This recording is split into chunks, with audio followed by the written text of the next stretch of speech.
Enrique Vasconcelos. He was a criminal defense attorney in São Paulo, known for handling high-risk cases. He had a solid reputation, but also stirred mistrust among many of his colleagues.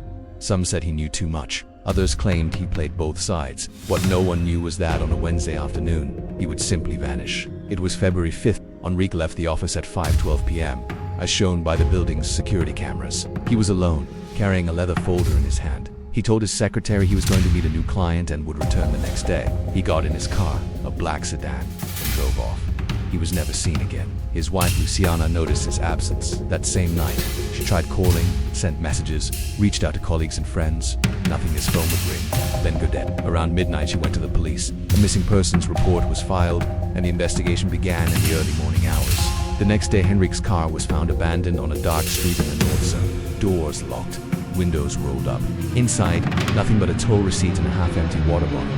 The leather folder was gone, and with it, all documents related to the supposed new client. The police started retracing Henrique's last few days. They discovered that he had secretly been working on the defense of a man accused of involvement with a militia group, a dangerous case, powerful people.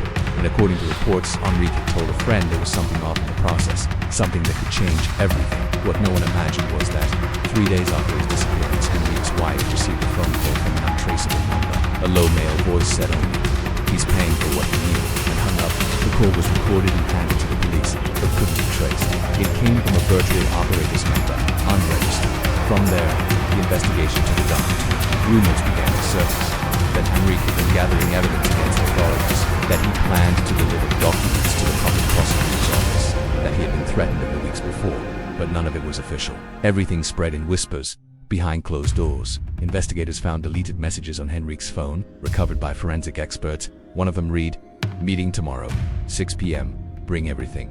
No third parties. Now if something happens to me, you know where to send it." But who are those messages for? The contact was saved only as L, with no other info. Luciana insisted it wasn't her. The media reported it as mysterious disappearance of a lawyer. But like so many unsolved cases, the headlines faded over time.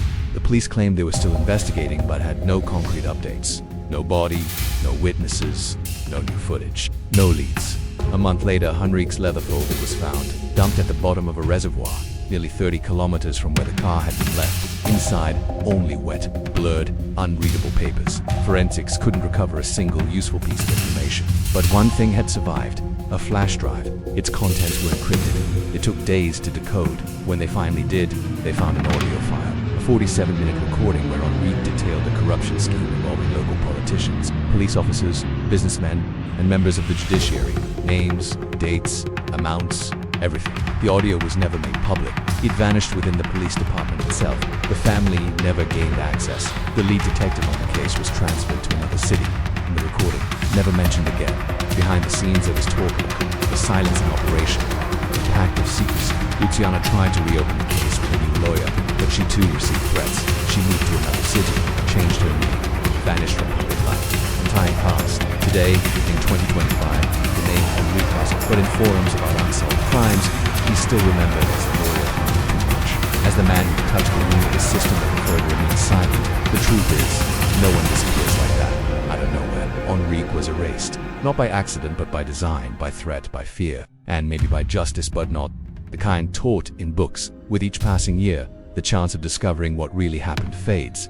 Witnesses go quiet, evidence disappears, memories fade. But the question remains, where is Enrique? Maybe dead, maybe in hiding, maybe alive, somewhere, waiting for the right moment to return.